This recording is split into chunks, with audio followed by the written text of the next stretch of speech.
जय गुरुदेव, जय माँ गायत्री। सभी को मेरा प्रणाम। आज हम जानेंगे गुरु चरण व रज का महात्म्य। तुम क्यों इधर उधर भटक रहे हो, क्यों व्यर्थ में परेशान हो। परम कृपालु सद्गुरु के होते हुए तुम्हें किसी भी तरह से भटकने या परेशान होने की आवश्यकता नहीं है। सद्गुरु के प्रति भाव भरा समर्पण सभी भव रोगों की अचूक दवा है। समस्याएं भौतिक हो या आध्यात्मिक, लौकिक हो या अलौकिक, गुरु चरणों में सभी के सारे समाधान समाये हैं। पिछले मंत्रों में गुरु चरणों की इस महिमा की चर्चा की गई है। गुरु चरणों की कृपा से गुरु भक्त साधक को साधना का परम प्राप्य अनायास ही सुलभ हो जाता है। गुरु चरण सेवा से जीव अयम आत्मा ब्रह्म के दुर्लभ बोध को सुगमता से पा सकता है। गुरु भक्ति की इसी भाव कथा को हम आज आपको बताएंगे, जिसमें देवों के भी परम देव भगवान सदाशिव आदि माता पार्वती से कहते हैं। गुरु पादाम्बुजं स्मृत्वा जलम शिरसि धारयेत् सर्वतीर्थावगाहस्य संप्राप्नोति फलं नरः। शोषकं पापशैकं दीपनं ज्ञान तेजसां गुरुपादोदकं सम्यकं संसारणवतारकम् अज्ञानमूलहरणं जन्म कर्म निवारणं ज्ञान वैराग्य सिद्ध्यर्थम गुरुपादोदकम पिबेत। सद्गुरु के चरणों का स्मरण करते हुए जल को सिर पर डालने से मनुष्य को सभी तीर्थों के स्नान का फल प्राप्त होता है। श्री गुरु चरणों का जल पाप पंख को सुखाने वाला और ज्ञान तेज के दीपक को प्रकाशित करने वाला है। गुरु चरण जल की महिमा से मनुष्य ठीक तरह से संसार सागर को पार कर जाता है। गुरु चरणों का जल पीने से अंतर्भूमि में गहराई से जमा हुआ अज्ञान का महावृक्ष जड़ से उखड़ जाता है। जन्म कर्म के बंधन का निवारण होता है। गुरु पादोदक के पान से साधक को ज्ञान वैराग्य की सहज सिद्धि होती है। भगवान भोलेनाथ के मुख से उच्चारित ये महामंत्र गहरे और गहन भावों से भरे हुए हैं। इनका श्रवण और पठन संभव है। सामान्य जनों को कुछ अतिशयोक्ति जैसा लगे, किंतु जो साधक इस पर मनन और निंदित ध्यान करेंगे, उन्हें इस महामंत्रों से सत्य और रित की प्रकाश किरणें फूटती अनुभव होगी। इस अनुभूति के क्षणों में उन्हें ऐसा लगेगा कि जो कुछ इन मंत्रों में है वह तो मात्र संकेत है, यथार्थ तो कहीं और भी अधिक विस्तृत और विराट है। इसे सुस्पष्ट रीति से समझाने के लिए इन पंक्तियों में एक गुरु भक्त साधक की अनुभूति कथा प्रस्तुत की जा रही है। यह अनुभूति कथा संपूर्णतः सत्य है। यह सत्य घटना श्री अरविंद आश्रम पांडिचेरी के श्रेष्ठ साधक गंगाधारण के बारे में है। अभी कुछ ही वर्षों पूर्व वह अपनी पार्थिव देह को छोड़कर अपने सद्गुरु के चरणों में विलीन हुए। बातचीत के क्रम में उन्होंने अपने साधना में जीवन का रहस्य बताते हुए कहा कि श्रेष्ठ, सुगम किंतु सर्वाधिक फलदायी एवं प्रभावोत्पादक साधना अपने सद्गुरु के चरणों का चिंतन और ध्यान है। उन्होंने बताया कि जब मैं पांडिचेरी आश्रम महर्षि अरविंद के पास आया, उस समय मेरी उम्र मात्र 17 साल की थी। पढ़ा लिखा कुछ खास था नहीं, सामान्य तमिल बोल पाता था। जिस समय वह अपना अनुभव बता रहे थे, उस समय उनकी आयु लगभग 87 साल की थी।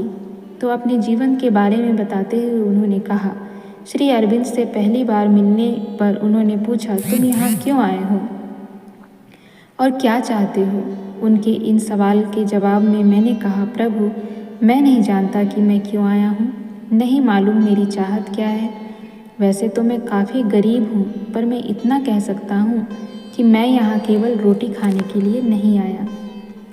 इस सरल उत्तर पर श्री अरविंद बहुत प्रसन्न हुए। उन्होंने माताजी से कहा कि यह लड़का अपने योग के लिए तैयार है। इसके बाद गंगाधरण जी को आश्रम के कामों में लगा दिया। नाली साफ करना, गौशाला की सफाई करना जैसे साधारण काम उन्हें करने पड़ते थे। विगत यादों को कुरेदते हुए गंगाधरण जी ने बताया कि मुझे दिए जाने वाले काम तो अति साधारण थे, पर मैं श्री अरविंद के चरणों का चिंतन करते हुए उसे भक्ति से करता रहता था। काम के प्रति मेरी यह भाव था कि मैं आश्रम के साधारण काम नहीं बल्कि अपने सद्गुरु की व्यक्तिगत सेवा कर रहा हूँ। दिन, महीने और साल बीतते गए। एक बार जन्म दिवस के अवसर पर माता जी से मिलन हुआ।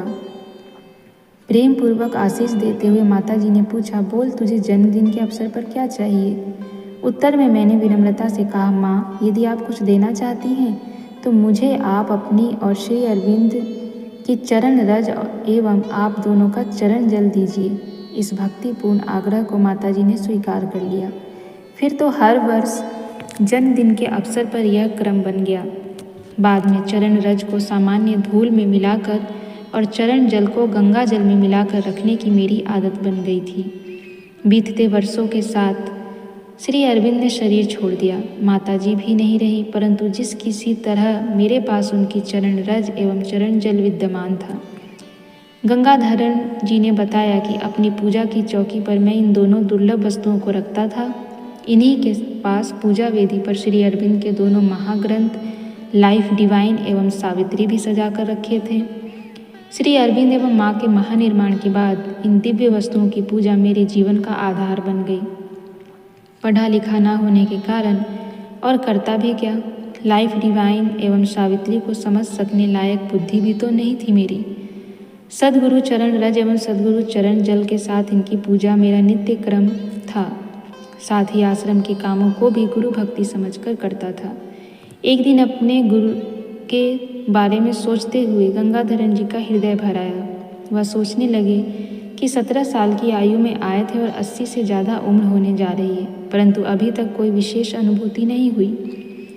यही सोचकर वह पूजा स्थली पर गुरु चरण रज एवं चरण की पूजा करते हुए प्रार्थना करने लगे। हे अंतर्यामी गुरुदेव, हे जगन माता, मैं तो आपकी अज्ञानी बालक हूँ। पढ़ना लिखना भी ढंग से नहीं आता। जो आपने अपना दिव्य ज्ञान दिया है, लिखा है, उसे मैं पढ़ भी नहीं सकता। हे सर्वसमर्थ प्रभु, मुझे तो बस आपकी कृपा का भरोसा है। उनकी यह भाव भरी प्रार्थना अनवरत चलती रही। आंखों से आंसू झरते रहे। पता नहीं कितनी देर तक यह क्रम चला। उन्हें होश तो तब आया जब स्वयं श्री अरविंद एवं माता जी अपने अति मानसिक शरीर से उनके पास आए। अति मानसिक प्रकाश से उनका कण कण भर गया। श्री अरविंद ने कृपा करके उन्हें अति मानसिक जगत की दिव्य अनुभूतियाँ प्रदान की। अपने इस संस्मरण का उपसंहार करते हुए गंगाधरण ने कहा, मुझे तो सब कुछ गुरु चरणों की रज एवं जल ने दिया। यह सत्य कथा हमारे आपके जीवन की भी सत्य कथा बन सकती है। सद्गुरु चरणों की महिमा है ही कुछ ऐसी। ठीक इसी प्रकार से हमें भी पूज्य गुरुदेव के चरण रज और उनकी कृपा के बारे में समझना होगा। पूज्य गुरुदेव क्या चाहते थे, क्या हमसे कराना चाहते थे, इसके बारे में समझना होगा। साथ ही साथ गुरु के प्रति हमें ऐसी आस्था रखनी होगी जैसी गंगाधरण जी ने रखी थी। आश्रम के कामों के लिए, गुरुदेव के कार्यों के लिए हमारे अपने मन की स्थिति क्या है, हमारी मन स्थिति को कैसे बनानी होगी, इन सब के बारे में इस कहानी से हमें सीखना चाहिए। साथ ही साथ अपने मन की निर्मलता और पवित्रता को भी गंगाधरण जी के जैसा बनाना चाहिए, जिससे स्वयं पूज्य गुरुदेव और माता जी को भी हमारे पास आना पड़ जाए। कुछ ना होते हुए भी गंगाधरण जी ने सब कुछ पाया, केवल गुरु भक्ति से, गुरु माता भक्ति से। ठीक इसी प्रकार से हमें भी अपने गुरु के प्रति, अपने गुरु माता के प्रति भक्ति दिखानी है, उनके प्रति समर्पण भाव रखना है और गंगाधरण जी से सीखना है कि वास्तव में शिष्य क्या होता है, शिष्यत्व क्या होती है, किस प्रकार से शिष्य अपने गुरु के प्रति समर्पित भाव रखता है, अपने गुरु के प्रति उसके क्या आदर भाव होते हैं, अपने गुरु के प्रति उसका क्या विश्वास होता है और उसी विश्वास के आधार पर कुछ नहीं होते हुए भी इंसान सब कुछ पा लेता है। तो यह बहुत ही गूढ़ रहस्य है।